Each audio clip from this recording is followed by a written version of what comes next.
दिवाली 31 तारीख को है या 1 को, तो मैं आप लोगों को बताना चाहता हूँ कि दिवाली 31 तारीख को है या 1 तारीख को, क्योंकि हमें ज्यादा सुनने में यही मिल रहा है कि कुछ लोग कह रहे हैं कि 31 को है, तो कुछ लोग कह रहे हैं कि नहीं 1 नवंबर का है। लेकिन आखिर दिवाली 31 अक्टूबर को है या 1 नवंबर को है, हम इसमें कैसे फैसला करें कि हमारा दिवाली किस तारीख को पड़ने वाली है। देखिए, आपको इसमें ज्यादा सोचने की आवश्यकता नहीं है, क्योंकि दिवाली सिर्फ अकेले आपका त्योहार नहीं है, ये पूरे लोगों का त्योहार है। और इसमें आस पड़ोस के लोग जिस दिन दिवाली मनाएंगे आप भी उस दिन मना सकते हो। लेकिन ज्यादातर लोग ये भी कह रहे हैं कि दिवाली 31 तारीख को ही पड़ने वाली है, इसलिए ज्यादातर आशंका 31 को ही बताई गई है। लेकिन हो सकता है कि 1 को भी हो, लेकिन ये स्पष्ट रूप से नहीं है कि 1 को है ये 31 को है। लेकिन दोस्तों, इस दिवाली के समय मैं आप लोगों से कुछ कहना चाहता हूँ। क्या आप लोगों को दिवाली के त्योहार आने के बाद आपको बहुत ज्यादा खुशियां मिलती है? क्या आप लोग उन लोगों से मिलना चाहते हो जो आपके संबंधी है, मित्र है? आपके सारे जवाब होगा कि हाँ, हम बहुत ज्यादा खुश हैं। हम अपने परिवार, अपने मित्र और अपने लोगों से मिलना चाहते हैं, अपने बच्चों को खुश रखना चाहते हैं, हम अपने लिए नए वस्त्र खरीदना चाहते हैं और हम उन परिवारों को साथ मिलना जुलना चाहते हैं जो परिवार हमारे हैं लेकिन दूसरे गांव में चले गए हैं। उन परिवार के लोगों से भी एक बार जरूर मिलेंगे। ये सब लोगों के मन में सवाल तो अवश्य आता होगा, इस बार मैं दिवाली में अपने घर जाऊंगा तो ऐसा कार्य करूंगा, वैसा करूंगा।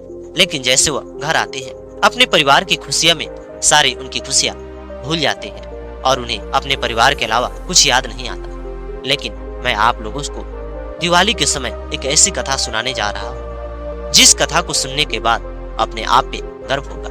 आपको लगेगा कि हाँ, हमें भी ऐसे बनना चाहिए। मैं जिस गांव के बारे में आप लोगों को एक कथा के माध्यम से बताऊंगा, आप लोग जैसे इस कथा को सुनोगे आपको लगेगा कि नहीं, मुझे भी उस गांव के लोगों के जैसा बनना है। तो दोस्तों, एक बार एक गांव में बहुत सारे लोग रहा करते थे और वे लोग हमेशा एक दूसरे को मदद किया करते थे।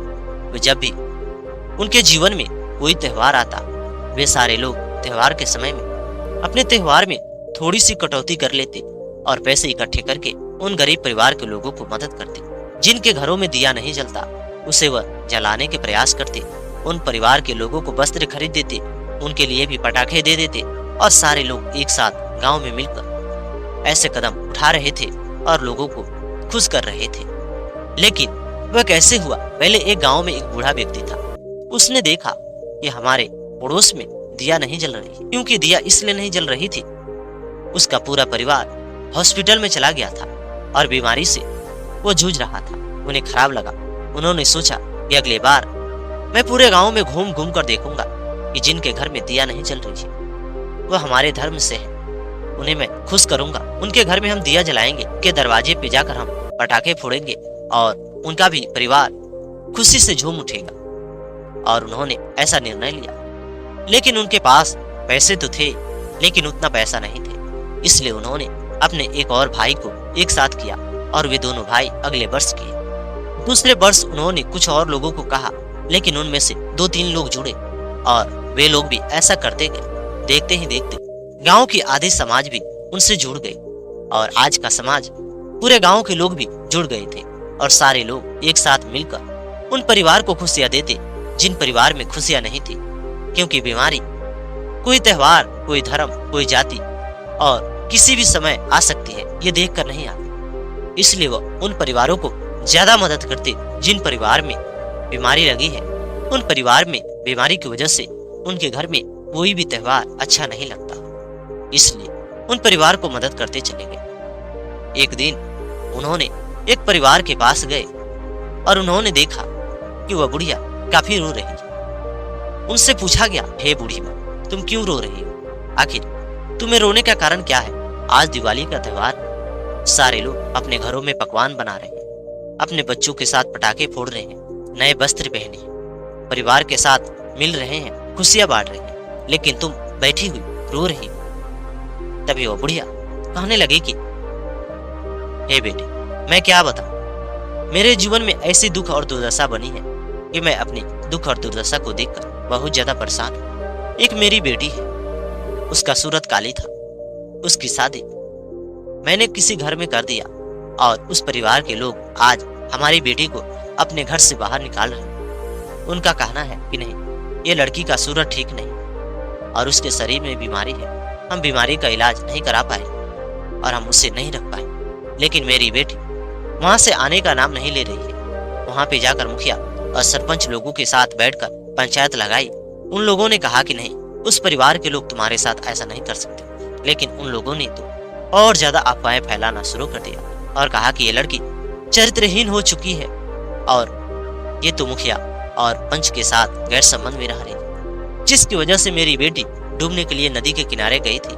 लेकिन वहीं पे मेरी चाचा की लड़की रहा करती थी, वे भी बुढ़ापे की ओर चली गई है और वे उसे बचा लिया और अपने घर में रखी हुई है और वे मेरे को अपने घर बुला रही है। लेकिन मैं यही सोच के रो रही हूँ कि आज मेरा बेटा होता, आज मेरा परिवार होता तो शायद हमारी बेटी के साथ ऐसी दुर्दशा नहीं होती। ये सब सुनने के बाद उन लोगों ने कहा कि आज दिवाली का त्योहार है, खुशी से दिवाली के त्योहार को मनाओ और कल सुबह हम आपको लेकर जरूर चलेंगे। उनमें से 2 व्यक्ति एक साथ हो गए और उन्होंने दिवाली के दूसरे दिन उस बुढ़िया के उसकी बहन के घर तक छोड़ आए। वह बहन के देखकर बुढ़िया बहुत ज्यादा रो रही थी और कहने लगी कि हे बहन, हमारी किस्मत में ऐसा ही लिखा है, हम क्या कर सकते हैं। लेकिन उसकी बहन और उसके परिवार के लोग काफी ज्यादा खुश थे और अमीर थे। उन लोगों ने कहा कि तुम्हें चिंता की बात नहीं, हम इसकी दूसरी जगह शादी करवाएंगे। और वे दूसरी जगह शादी करने के लिए वो लड़की राजी नहीं थी और कहने लगी कि नहीं, लोग मुझे क्या कहेंगे, लोग तो कहेंगे कि देखो इसकी दूसरी शादी हुई है और ये ठीक नहीं रहेगा।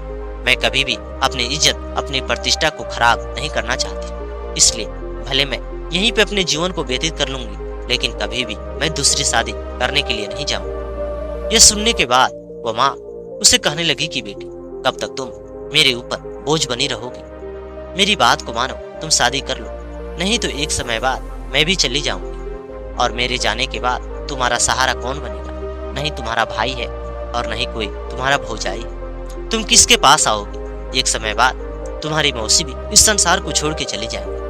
क्या पता तुम्हारे भाई लोग, उनकी पत्नी तुम्हारा देख रेख करेंगे या नहीं करेंगे। वो कहने लगी कि नहीं माँ, भले मेरा पति खराब हो, दुष्ट हो, लेकिन मैं अपने पति को छोड़कर दूसरी शादी नहीं कर सकता। एक से मेरा जीवन नहीं चली तो दूसरे से नहीं चल सकती।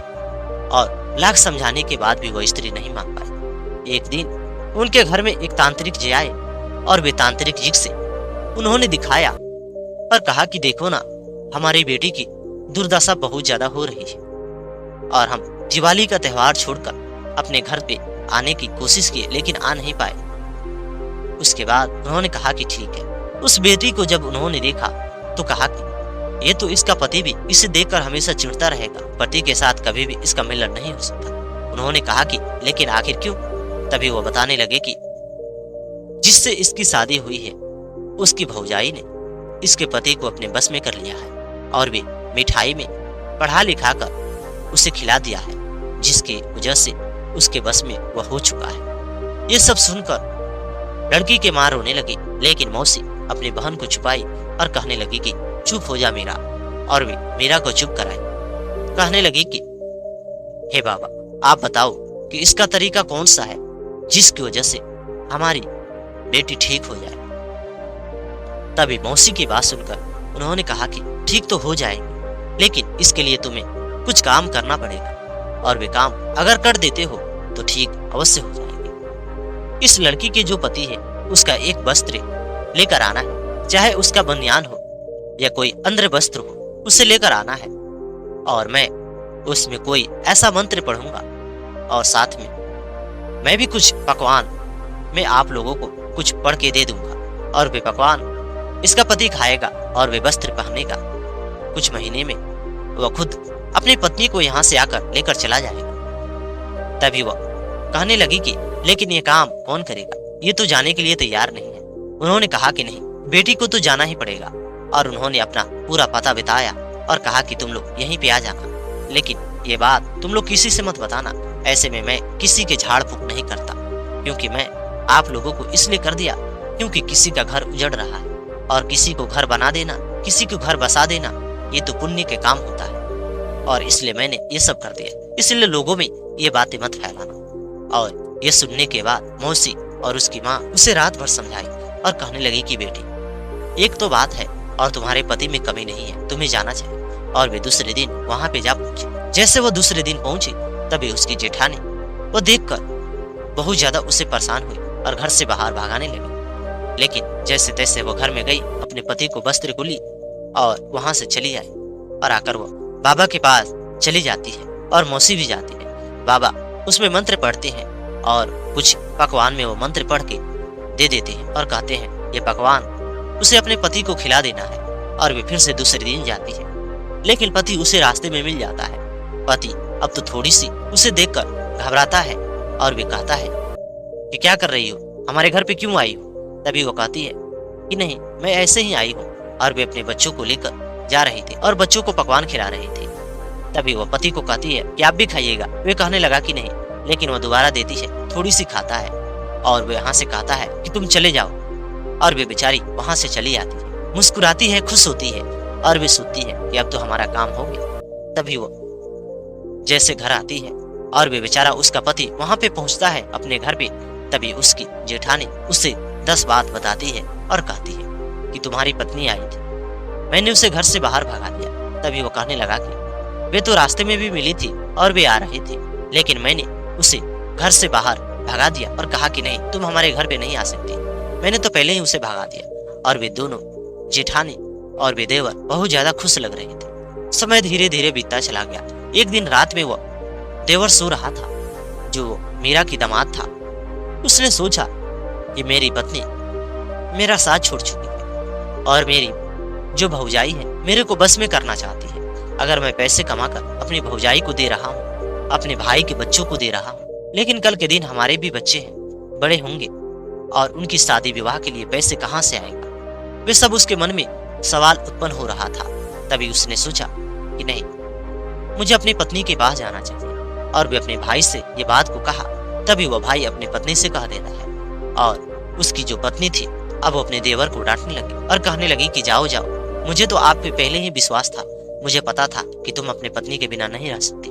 मैं तो बुर्बक थी, मैं तो एक लाचार थी, मैं तो बहुत ज्यादा बुरी थी कि मैंने आपको रखा, मैं तो बहुत ज्यादा बुद्धू हूँ। और वे 10 बात कहने लगे। उसके बाद वो देवर रुक जाता है और धीरे धीरे फिर उसके मन में तरह तरह की भावना उत्पन्न होने लगती है। जैसे वो घर से बाहर निकलता है तभी वह उसके पीछे पीछे लग जाती है, उसे जाने नहीं देती। उसे समझ में आया कि मुझे फिर बाबा के पास जाना चाहिए, जिस बाबा से मैंने पकवान में इसे मंत्र पढ़वा कर लाया था और उसे खिलाया था ताकि मैं इसे बस में कर सकूं। शायद वो मंत्र खत्म होने वाला है। और अपने देवर को कहती है कि आप यहीं पे रहना, मैं अपने नैहर से घूम कर आती हूँ, क्योंकि उसका नैहर गाँव के बगल में ही था। और वे जैसे जाती है घर, उसका देवर अपनी पत्नी के उसके घर पे आ जाता है।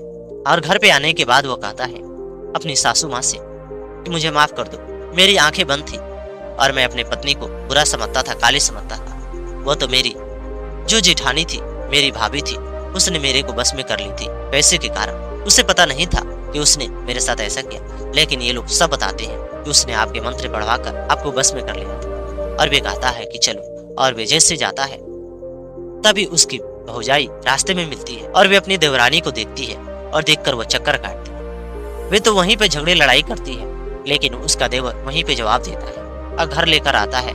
अब वो कितना भी उसे खाने को देती, वो उसे उठाकर फेंक देता और उसकी पत्नी भी फेंक देती।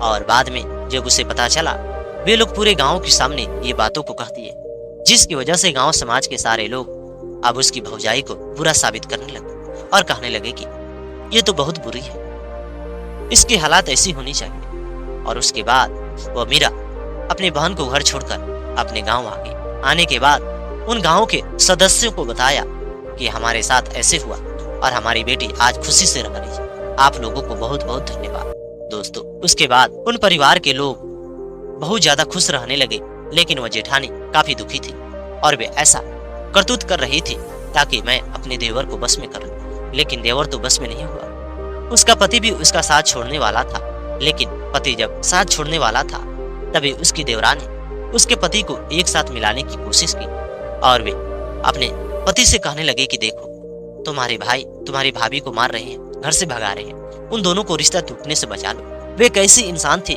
कि उसके ऊपर वह स्त्री ने चाल चली, उसका रिश्ता बरकरार नहीं किया, उसका घर तोड़ने की कोशिश की, लेकिन उसके जीवन में थोड़ी सी परेशानी आई तो वह उसके घर को बसाने पे लग गई। ऐसी होती है अच्छी स्त्री और ऐसी होती है बुरी स्त्री।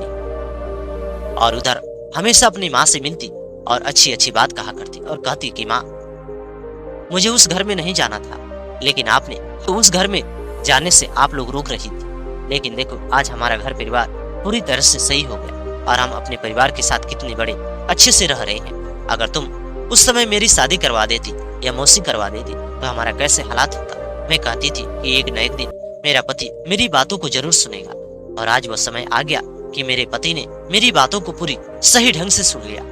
माँ भी काफी खुश थी और वे बेटी भी खुश थी। धीरे धीरे समय बीतता चला गया और जिस गांव में वह मीरा रहती थी उस गांव के लोग बहुत ज्यादा मददगार थे, हमेशा त्योहार के समय में लोगों को मदद करते थे। एक दिन उसी गांव में दूसरे धर्म के लोग थे, यानी कि वह मुस्लिम थे, और उन्हें बीमारी हो गई। बीमारी की वजह से उन्हें कोई भी देख रेख नहीं किया। उनके 2 लड़के थे, दोनों अलग हो गए और वे अपने ससुराल चले गए, वहीं पे जाकर रहने लगे। लेकिन कोई भी उनका सहारा नहीं था और नहीं उनके पास जमीन थी कि वह जमीनों को बेच सकता। अब तो बीमारी की वजह से वो जूझ रहे थे। तभी वह त्योहार का समय आता है, सारे लोग इकट्ठे हो जाते हैं। उनमें से एक व्यक्ति था जो बहुत अच्छा था। उसने कहा कि भाई, हम इंसान हैं और इंसान की इंसानियत कभी नहीं भूलना चाहिए, और हम बहुत सारे लोगों को मदद करते हैं। त्योहार के समय में उनके घर में दिया जलवाते हैं, उनके घर में पकवान लाते हैं, उन्हें वस्त्र खरीद के देते हैं। सारा परिवार खुशी से त्योहार मनाता है। लेकिन इस बार हमारे गांव में अब उनकी संख्या बहुत ज्यादा कम हो गई है, वैसे लोग नहीं। लेकिन इस बार हम क्या करते हैं, थोड़ी सी हम अपने घर में वस्त्र की कमी कर लेते हैं। वस्त्र नहीं भी खरीदेंगे, थोड़ी सी पटाखे में कमी कर लेंगे और पकवान में कमी कर लेंगे। लेकिन जो वे मुस्लिम व्यक्ति हैं जो बहुत ज्यादा परेशान हैं, उन्हें बीमारी में बहुत ज्यादा पैसे आएगी और उनका इलाज करवा देते हैं। चाहे वो किसी भी धर्म के क्यों ना हो, भगवान हमें भी लाभ अवश्य देंगे। और उनसे बहुत सारे लोग सहमत हो जाते हैं, लेकिन कुछ लोग सहमत नहीं होते कि नहीं, ये मुस्लिम लोग बुरे होते हैं, ऐसे करते हैं वैसे करते हैं। तभी वो कुछ लोग कहते हैं कि नहीं, हमारी सोच वैसे ही है, सारे मुस्लिम एक जैसे नहीं होते, कुछ बुरे होते हैं, तो हमारे में भी तो कुछ बुरे हो सकते हैं। ऐसा नहीं है कि सिर्फ मुस्लिम लोग ही बुरे होते हैं, और हिंदू लोग भी बुरे हो सकते हैं, और इनकी संख्या बहुत कम है और हम उनकी बातों पे ध्यान नहीं देना चाहिए। हमें जाति धर्म को छोड़कर इंसानियत भी जाना चाहिए, हमें मदद करना चाहिए।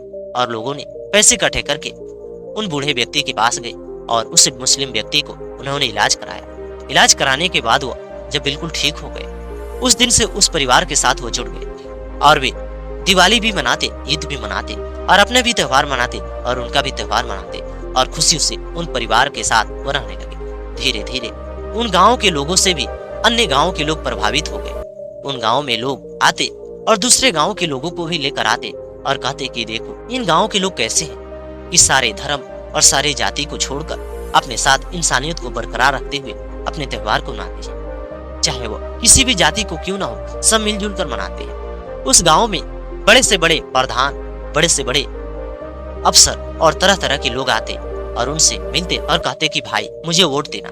लेकिन उन गांव के लोग, उन परिवार के लोग और सारे एक बार जहाँ पे वो कहते वहीं पे वो वोट देते, और वे उन लोगों को वोट देते जो गांव में सबसे गरीब था, सबसे निचले स्तर के था, और वे किसी भी धर्म से क्यों ना हो उसे वह वोट देते और उसे वह आगे जिताते और उससे कहा करते कि भाई तुम हमारे गांव में ईमानदारी पूर्वक काम करना और बूढ़े माता पिता को मदद करते रहना, और उससे वह उतना उम्मीद जताते, अपने गांव का वह विकास करवाते और वे आगे बढ़ते चले जाते।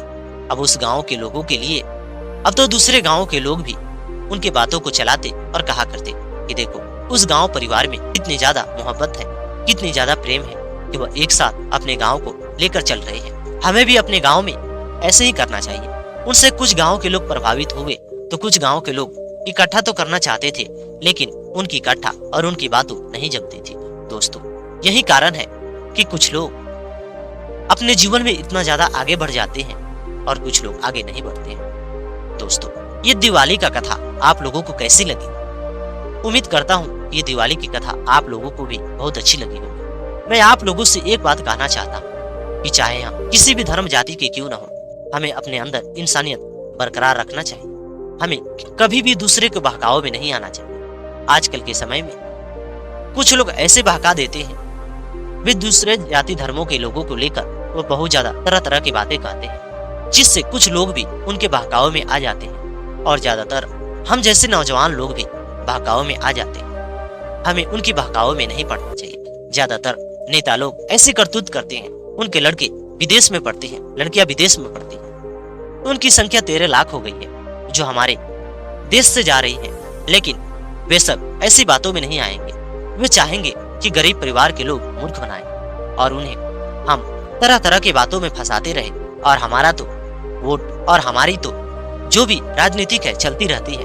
हम तो एक पद पे स्थिर हैं, लेकिन हम दूसरे के ओर नफरत भरते चले जाए हैं। लेकिन ऐसी बातों से हमें बचना है और हमें सोचना है कि क्या सही है और क्या गलत है। ऐसा नहीं है कि कोई भी धर्म ये सिखाता हो कि मार काट करिए, किसी को मार दीजिए, कोई भी ये नहीं सिखाता। सारे धर्म में शांति की प्रतीत है, सारा धर्म शांति ही कहता है। जो ऐसे राजनीतिक के लोग हैं जो भड़काऊ बयान देते हैं और भड़काऊ बयान देकर उन लोगों को भड़का देते हैं जो ना समझ है और इनके जालों में फंस जाते हैं और वे कड़ी से कड़ी सजा के लिए वो आगे बढ़ जाते हैं और आगे चल के उन्हें जेल में बंद कर दिया जाता है। तब उन्हें अकल आती है कि नहीं, हम तो दूसरे के बातों में आकर ऐसी बयान दे दिए और ऐसी घटना कर बैठे जिसका फल आज हमें मिल रहा है। दोस्तों, ये एक जाति की कमी नहीं है, ये सारे जाति धर्म में हो रहा है।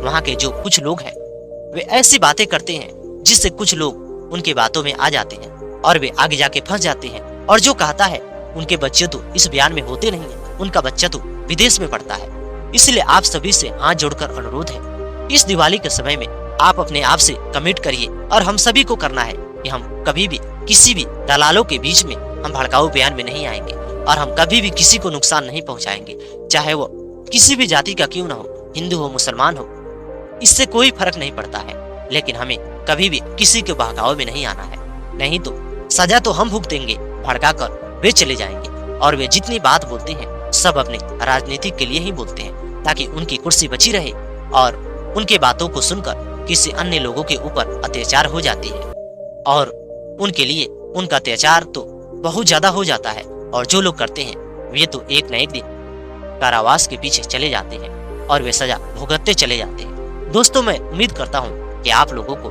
मैंने इसमें जो भी बात बताई आप लोगों को बहुत अच्छी लगी होगी, आप लोगों को पसंद आई होगी। अगर आप लोगों को ये बातें पसंद आई है तो आप हमारे चैनल पे नए हो तो चैनल को भी सब्सक्राइब करें और अपने दोस्तों और मित्रों में भी शेयर करें जो इसका शिकार बन रहे हैं, दूसरों की बातों में वो भड़काऊ बयान में आ रहे हैं और किसी को नुकसान पहुंचा रहे हैं।